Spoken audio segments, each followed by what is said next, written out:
ആദ്യം ഹെഡ്ലൈൻസ്. പുത്തൻ സാമ്പത്തിക വർഷത്തിൽ വിപണികൾ പുതിയ ഉണർവിൽ. US വിപണിയിലെ താഴ്ച ഇന്ന് ഇന്ത്യൻ വിപണിയെ സ്വാധീനിച്ചേക്കാം. US തൊഴിൽ വിവരങ്ങൾ ഉറ്റുനോക്കി നിക്ഷേപകർ. കറൻസി വിപണിയിൽ രൂപയെ സഹായിക്കാൻ റിസർവ് ബാങ്ക് ഇടപെടലുണ്ടായേക്കുമെന്ന് സൂചന. ക്രൂഡ് വില കൂടി, ക്രിപ്റ്റോ കറൻസികൾ ചാഞ്ചാട്ടത്തിൽ. 2023-24 റെക്കോർഡ് കുറിച്ച് യാത്രാവാഹന വിൽപ്പന. പോയ വർഷം രാജ്യത്ത് വിറ്റഴിച്ചത് 42.3 ലക്ഷം യാത്രാവാഹനങ്ങൾ. രേഖപ്പെടുത്തിയത് 8.7% വർധന. ഒന്നാം സ്ഥാനത്ത് നിൽക്കുന്ന മാരുതി സുസുക്കിയുടെ വിൽപ്പന 9.52% കൂടി 17.6 ലക്ഷമായി. തൊഴിൽ വെട്ടിക്കുറയ്ക്കലിന് അപൂർവ ഓഫറുമായി കൺസൾട്ടിംഗ് സ്ഥാപനം മക്കിൻസി. 9 മാസത്തെ ശമ്പളം വാങ്ങി വിരമിക്കാൻ 1400ഓളം ജീവനക്കാർക്ക് നിർദ്ദേശം. ക്ലയന്റുകൾ കുറഞ്ഞത് തിരിച്ചടിയായെന്ന് വിലയിരുത്തൽ. ബാൾട്ടിമോറിൽ താൽക്കാലിക ബദൽ പാലം തുറന്നു. താൽക്കാലിക പാലം ഫ്രാൻസിസ് സ്കോട്ട് കീ പാലത്തിൽ നിന്നുള്ള അവശിഷ്ടങ്ങൾ നീക്കം ചെയ്യുന്ന കപ്പലുകൾക്കായി. പ്രധാന ഷിപ്പിംഗ് ചാനലുകൾ തുറക്കുന്നതിന് ഘട്ടം ഘട്ടമായുള്ള പ്രവർത്തനം തുടങ്ങിയെന്ന് ഉദ്യോഗസ്ഥർ. ചരക്ക് നീക്കം പുനരാരംഭിക്കുന്നതിന് നടപടികൾ തുടരും. ഇലക്ട്രിക് വാഹനങ്ങൾ പ്രോത്സാഹിപ്പിക്കുന്നതിനായുള്ള കേന്ദ്രത്തിന്റെ പുത്തൻ നയം പ്രാബല്യത്തിലായി. EMPS സ്കീം വഴി നൽകുന്നത് 500 കോടി സബ്സിഡി.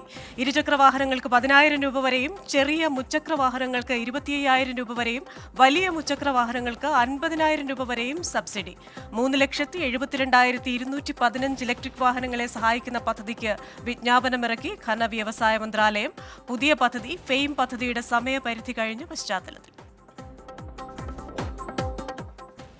വലിയ നേട്ടമാണ് പുതിയ സാമ്പത്തിക വർഷത്തിൽ വിപണികൾ ഉണ്ടാക്കിയത്. വിപണികളിൽ മാത്രമല്ല, മൊത്തം സാമ്പത്തിക മേഖലയിലും വലിയ ഉണർവുണ്ട്. പുതിയ പദ്ധതികൾ പ്രാബല്യത്തിൽ വരുന്നു. പുതിയ നികുതി ഘടനയിലേക്ക് മാറാനുള്ള സമയം തുടങ്ങുന്നതാണ്. അത് റിട്ടേൺ ഫയൽ ചെയ്യുന്നത് വരെ ആൾക്കാർക്ക് അത് ഓപ്റ്റ് ചെയ്യാവുന്നതാണ്. എന്തായാലും വിപണിയിൽ ഇന്നലെ സന്തോഷ ദിവസമായിരുന്നു. റെക്കോർഡ് കുറിച്ചതിന് ശേഷമായിരുന്നു ഇന്നലത്തെ ക്ലോസിംഗ്. ദേശീയ ഓഹരി വിപണിയിൽ ഇന്ന് നോക്കിക്കഴിഞ്ഞാൽ 18 പോയിന്റ് ഉയർന്ന് 22,480 വ്യാപാരം നടക്കുന്നത്. ഇന്നും പുതിയൊരു റെക്കോർഡ് കുറയ്ക്കാനുള്ള ഒരു സാധ്യത കാണുന്നുണ്ട്. നിഫ്റ്റി, ബാങ്ക്, ഫൈനാൻഷ്യൽ സർവീസസ് മേഖലകളൊക്കെ ഉയർച്ചയിലാണ്. ഈ ബാങ്ക് ഓഹരികളും ധനകാര്യ സ്ഥാപനങ്ങളുടെ ഓഹരികളും ഒക്കെ വാങ്ങിയവർക്ക് ഇന്ന് നേട്ടമാണെന്ന് പറയാൻ സാധിക്കും. ഇനി ബോംബെ ഓഹരി സൂചികയിലേക്ക് വന്നു കഴിഞ്ഞാൽ 13 പോയിന്റ് ഉയർന്ന് 74,028 വ്യാപാരം നടക്കുന്നത്. സ്വർണ്ണവില ഇങ്ങനെ കൂടി പോവുകയായിരുന്നു. ഇന്നിപ്പോൾ കേരളത്തിലെ സ്വർണ്ണവില നോക്കിക്കഴിഞ്ഞാൽ 200 രൂപ പവന് കുറഞ്ഞിട്ടുണ്ട് എന്നൊരു ആശ്വാസ വാർത്തയുണ്ട്. 50,880 ആയിരുന്നു ഇന്നലത്തെ വില. റെക്കോർഡ് വിലയായിരുന്നു. അത് 50,680 കുറഞ്ഞിട്ടുണ്ട്. ഇനി ശ്രീ പോൾ തോമസ് ഉണ്ട്, executive director DBFS. Good morning Shri Paul Thomas. എന്തായാലും വിപണിയിൽ ഒരു ഹാപ്പി ന്യൂ ഇയർ എന്ന് പറയാവുന്ന ഘട്ടമാണ്. കഴിഞ്ഞ ദിവസം മികച്ച ഉണർവിലായിരുന്നു വിപണി വ്യാപാരം നടത്തിയത്. ഈ വാങ്ങാനൊരു സമയമാണോ? ട്രെൻഡ് എങ്ങനെയാണ്? Good morning Christina. ഇന്ന് മാർക്കറ്റ് ഇപ്പോൾ ഏകദേശം ഫ്ലാറ്റ് ആയിട്ടാണ് നിൽക്കുന്നത്. എന്നിരുന്നാലും 22,400 നിഫ്റ്റിയെ സംബന്ധിച്ചുള്ള നല്ലൊരു സപ്പോർട്ടായിട്ട് ഇന്ന് നിൽക്കും. 21,400, 375 റേഞ്ചൊക്കെ നല്ലൊരു സപ്പോർട്ടായിട്ട് നിഫ്റ്റി നിൽക്കും. വലിയ ഒരു താഴ്ചയൊന്നും നമ്മൾ ഇന്ന് പ്രതീക്ഷിക്കുന്നില്ല. മാർക്കറ്റില് കഴിഞ്ഞ വ്യാഴാഴ്ച കയറിയ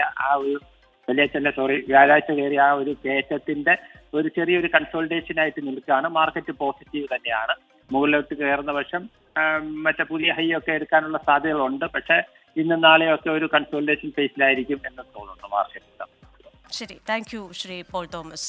ശ്രീ പോൾ തോമസ് ആണ് വിപണിയെക്കുറിച്ചുള്ള വിശകലനം നൽകിയത്. ഇനി ഒരു ഇടവേളയാണ്. ഇടവേളയ്ക്ക് ശേഷം മോർണിംഗ് ഷോ തുടരും.